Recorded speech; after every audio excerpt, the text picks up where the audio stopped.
Hello friends, welcome back to remarkable studies. हमने start किया था फंड फ्लो स्टेटमेंट चैप्टर। इससे पहले की वीडियोस में हमने फंड फ्लो स्टेटमेंट का मीनिंग पढ़ा है, फॉर्मेट पढ़ा है, हाउ टू प्रिपेयर स्टेटमेंट और schedule of changes in working capital, और हमने एक न्यूमेरिकल क्वेश्चन भी सॉल्व किया था। चलिए आज एक और न्यूमेरिकल क्वेश्चन सॉल्व करते हैं, ताकि अगर आपका कोई डाउट रह गया हो फॉर्मेट समझने में, हाउ टू प्रिपेयर स्टेटमेंट और schedule of changes in working capital, तो वो आपका क्लियर हो जाए। अगर आपने अभी तक इससे पहले की वीडियोस नहीं देखी हैं तो आप उन्हें ज़रूर देखें, ताकि आपके सभी कंसेप्ट्स जो हैं वो क्लियर हो सकें। चलिए स्टार्ट करते हैं आज की वीडियो। आज हम एक और क्वेश्चन सॉल्व करेंगे।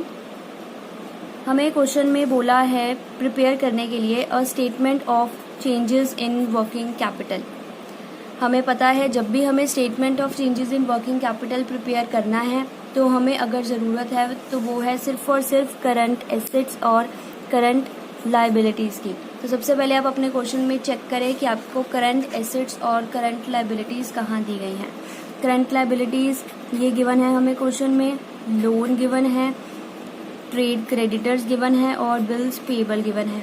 ये तीन चीज़ें हमें गिवन हैं, ठीक है। और फिर आगे आप चेक करें आपको करंट एसेट्स कौन कौन से दिए गए हैं।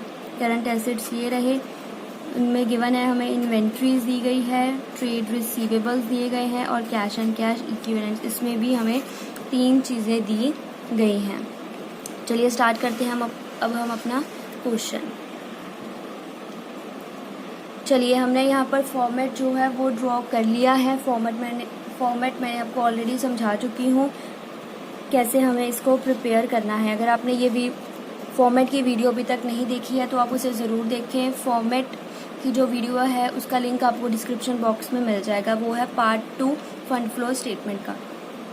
चलिए स्टार्ट करते हैं। मैंने यहाँ पर करंट एसेट्स और करंट लाइबिलिटीज़ के नेम पहले ही उतार दिए हैं। अब हमें यहाँ पर फिल करनी है प्रीवियस ईयर और करंट ईयर्स की अमाउंट। आपको क्वेश्चन में क्लियर भी होना चाहिए कि हमारा प्रीवियस ईयर कौन सा है और हमारा करंट ईयर कौन सा है। हमें गिवन है 2015 और 2016। जो 2015 है वो हमारा ओपनिंग ईयर है, इट मीन्स हमारा प्रीवियस ईयर है, और जो 2016 है वो हमारा क्लोजिंग ईयर है, इट मीन्स हमारा करंट ईयर है। ये दोनों चीज़ें आपको क्लियर होनी बहुत ज़रूरी है। ये भी मैं अपनी वीडियो में जिसमें मैंने फॉर्मेट समझाया है मैं समझा चुकी हूँ। चलिए अब स्टार्ट करते हैं। अब हम अमाउंट्स यहाँ पर फिल करते हैं। कैश की अमाउंट हमें प्रीवियस ईयर में दी गई है 25,000 और करंट ईयर में हमें दी गई है 70,000। डेटर्स की अमाउंट हमें प्रीवियस ईयर में दी गई है 98,000 और करंट ईयर में दी गई है हमें 90,000। स्टॉक की वैल्यू हमें क्लोजिंग ईयर में प्रीवियस ईयर में दी गई है 87,000 और करंट ईयर में दी गई है हमें 120,000। हमने यहाँ पर वैल्यूज़ नोट कर ली हैं। अब हमें इन वैल्यूज़ को कंपेयर करना है और देखना है हमारी वर्किंग कैपिटल के ऊपर क्या इफेक्ट आया है। जब भी आप करंट एसेट्स सॉल्व करें तो आप हमेशा ध्यान रखें, जब भी हमारे करंट एसेट्स इंक्रीज़ करते हैं हमारी वर्किंग कैपिटल भी इंक्रीज़ होती है। जब भी हमारे करंट एसेट्स डिक्रीज़ होते हैं हमारी वर्किंग कैपिटल भी डिक्रीज़ होती है। There is a positive relation between current assets and working capital, ठीक है। चलिए अब कंपेयर करते हैं।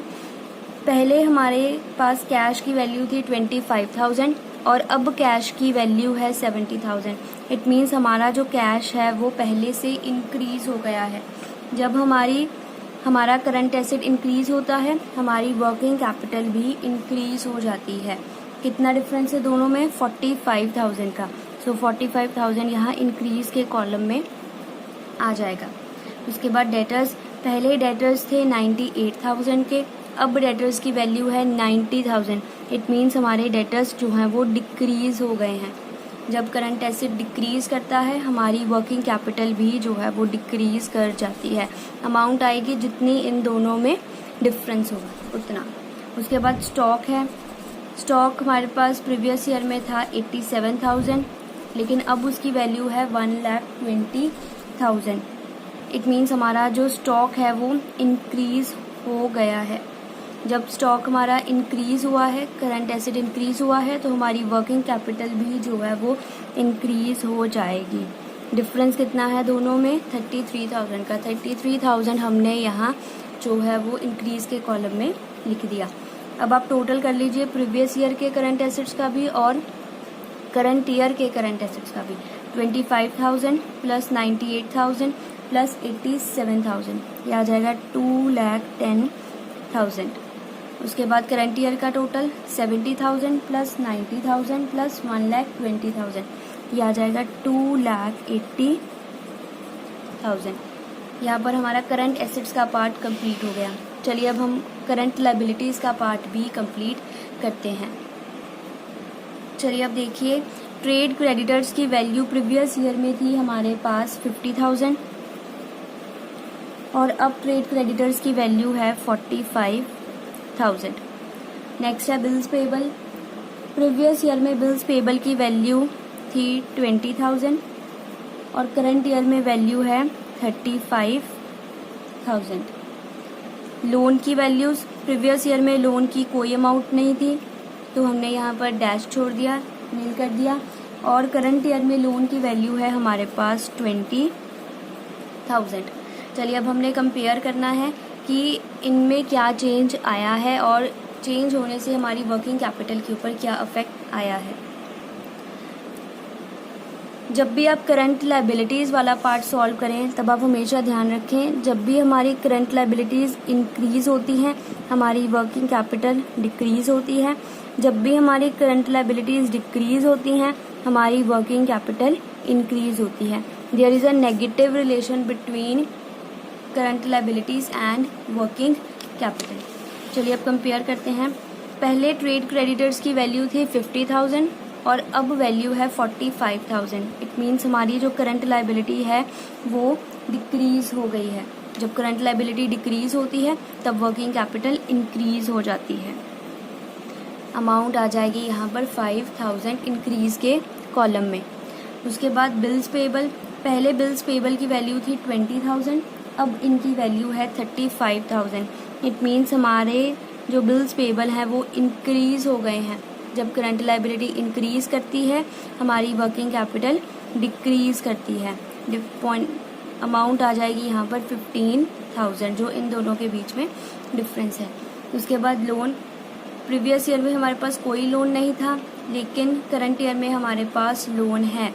इट मीन्स हमारी करंट लायबिलिटी इंक्रीज़ हो गई है, और जब करंट लायबिलिटी इंक्रीज़ होती है हमारी वर्किंग कैपिटल जो है वो डिक्रीज़ हो जाती है। हमने इन्हें कंपेयर कर लिया। चलिए अब हम इनका टोटल कर लेते हैं। 50,000 प्लस 20,000, ये आ जाएगा 70,000।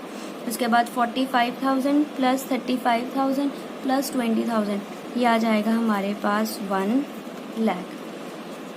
ये हमने यहाँ पर टोटल कर लिया। हमारा एक पार्ट जो है वो कंप्लीट हो चुका है। चलिए अब आगे कर चलते हैं। आगे हम कैलकुलेट करते हैं वर्किंग कैपिटल। वर्किंग कैपिटल का फॉर्मूला आप जानते हैं, current assets minus current liabilities. हम प्रीवियस ईयर और करंट ईयर दोनों के लिए वर्किंग कैपिटल जो है वो कैलकुलेट करते हैं। मैं यहाँ लिख देती हूँ working capital for previous year equal to, previous year के करंट एसेट्स कितने हैं?